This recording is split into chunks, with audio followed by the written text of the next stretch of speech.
Whenever I start talking about working here at the university, teaching at the university, the first thing I want to talk about really when it comes to teaching itself is starting with the mission, right? This is why we're here. And I like this mission. I think it's something that, we can be attuned to. And so I'm just going to read these here for you. So the first one is the university mission. The University of St. Mary educates students of diverse backgrounds to realize their God-given potential and prepares them for value-centered lives and careers that contribute to the well-being of our global society.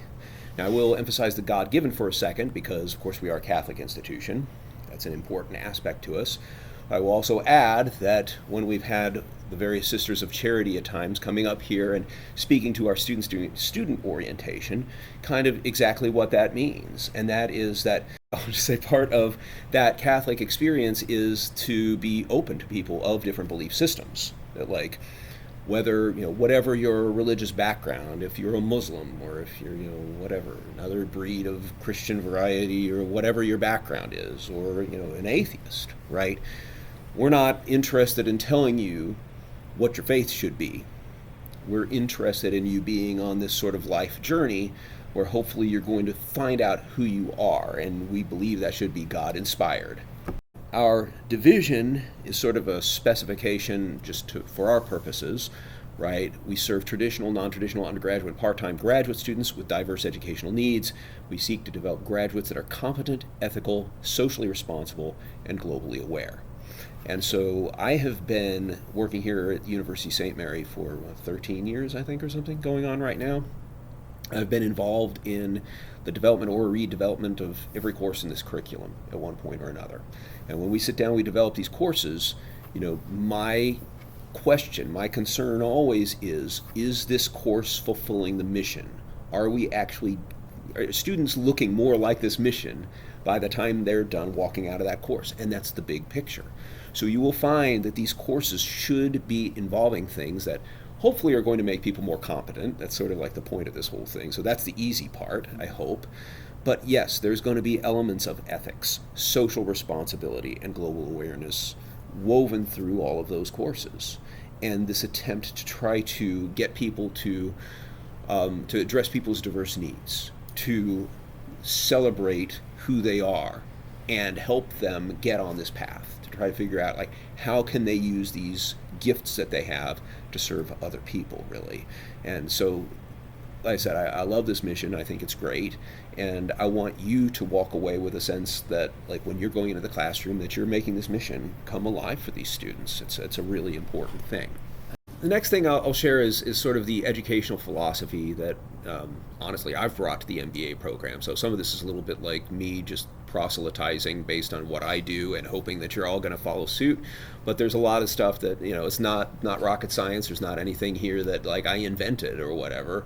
It's just stuff that I think is really important as you are teaching these students. So the first, and this is, like, again, part of my personal educational philosophy, I want students to inspire students to be transformed by renewing of their minds. That's actually from a Bible verse. This idea that, education should not necessarily be about presenting factoids and just little bits of information that they may or may not remember, right? For me, we are offering students an experience, right? We want them to go through this program and be different people by the time they're done. And so we want to inspire transformation. We want to try to get that. And so how do we change them, right? And it could happen in a number of ways, right? It could happen, from an academic intelligence knowledge standpoint or a skill standpoint. It could happen from an emotional standpoint, or sort of my worldview has changed now, right? So how do we inspire transformation? And that's the sort of bullet points that I have down here below. First, selling the subject matter, ethical education, challenging students, and active learning are sort of my four. And so I'm just going to go off on this for a little bit.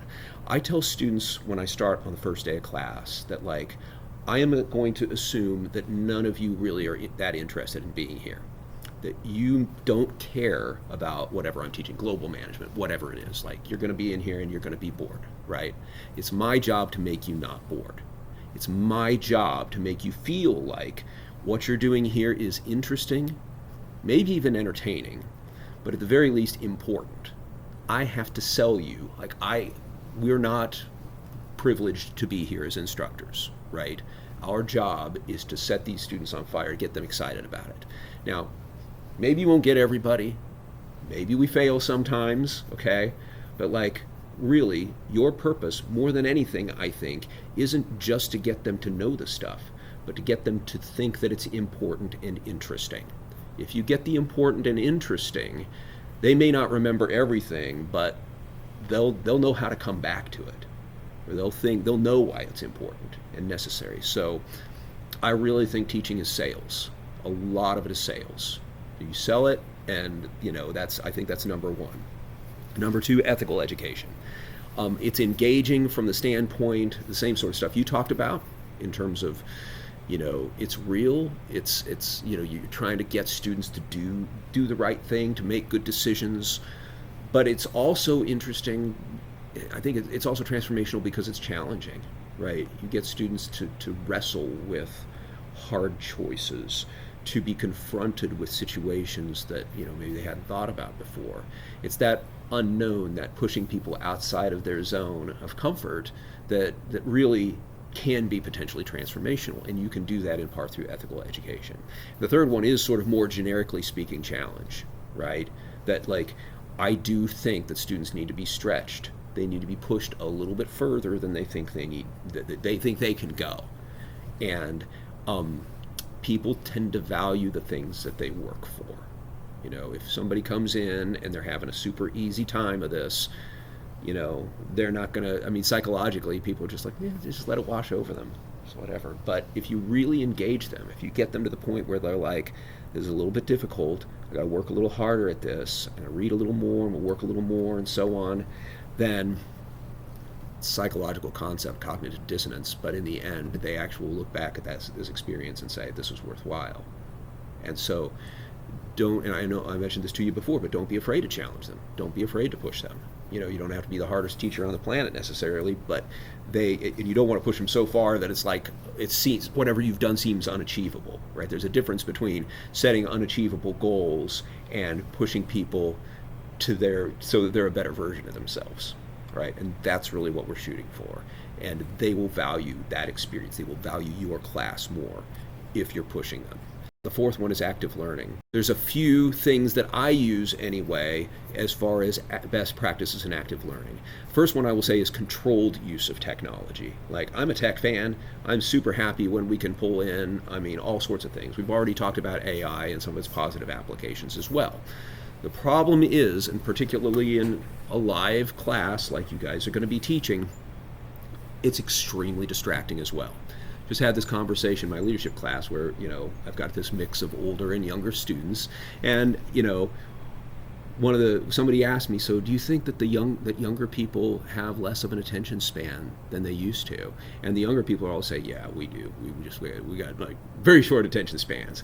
And I'm going, I don't think that's necessarily true. And I pointed to one of the young women, and I'm like, okay, so, because she was saying that every time she watches a YouTube video, she's got to put it on 1.75 speed, or else it's just going too slow for her.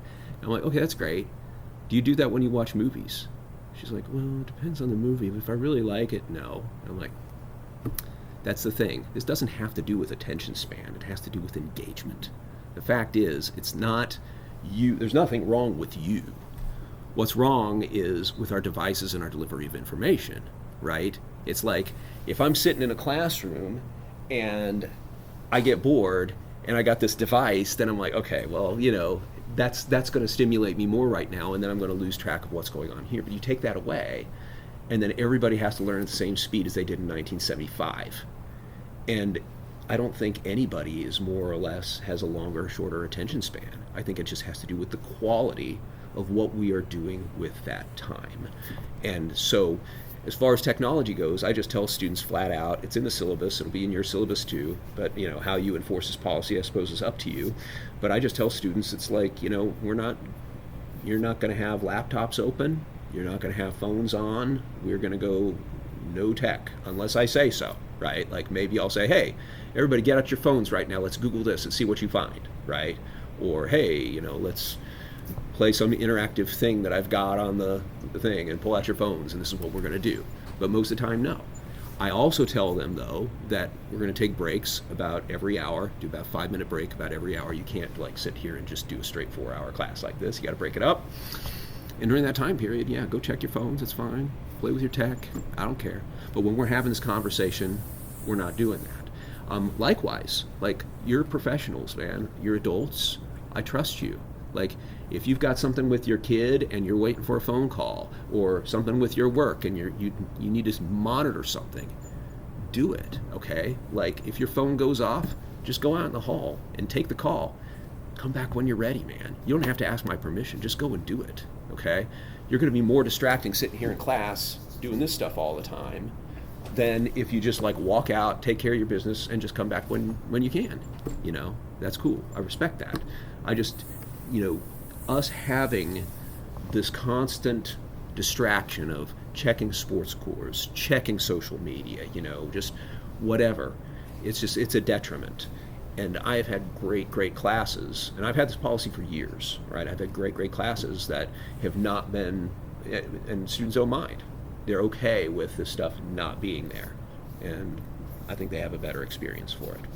Now, mine is not the only way to do it. Like, maybe there's other ways. Honestly, like, I type a whole lot faster than I write. If it were up to me, it was a class, I'd be like taking notes on my laptop. But again, it's just too much of a distraction. Studies have actually indicated when people take notes in writing, they actually retain better than when they do when they're typing. So there's that advantage as well. If you have an opportunity to game simulations, anything that allows students to play out something or to learn a concept, maybe it's something abstract or maybe it's something that simulates something that's very real, when they are engaging in something that's truly active like that, then it tends to engage them more, they're more into the experience, and it's a great way to sort of like break things up when you got 4 hours. I want an open environment for student questions and comments, right? We want students to be able to express themselves kindly, but basically in any way they're able. It needs to be a safe space for people to do that. Socratic discussions, where you kind of know where you want the students to end up and you're asking lots of questions and getting them over there. I think that's a great way to engage students as well. To have debates sometimes. Deconstruction, that's one of my favorite things, is where, there's certain preconceived notions about something that exists in the world or in business or whatever, and you get them to sort of like share those things, and then you start tearing that apart by asking them questions and getting them to look at different things in different ways. Sometimes short videos is a foundation for discussion. I don't encourage like that we show movies in class or very long videos, but sometimes little clips, like I showed an Office Space clip recently, which is, just always perfect. If you feel like you don't have enough ideas, or you're thinking that, things are getting kind of slow, there's a lapse in some areas of your class, or you feel like people aren't that engaged, then come talk to me, man. I'll help you brainstorm and come up with some different ways that we can keep students alive and going, and all the way until 9:50 at night. I mentioned this before, but I'm going to say it again, right? Syllabus is set up for you, but I'm hiring you for this, right? I want your experience, knowledge, wisdom, humor, creativity, right? I don't want you regurgitating stuff from the book, right? I want you bringing in your experience. That's what's going to create a rich experience for the students as well.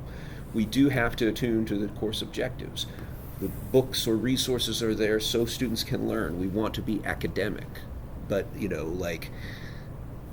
guys have special stuff about you, and I want you to connect with the students and offer that personal experience too. That's the stuff that's really going to, I think, make a difference from them personally as well.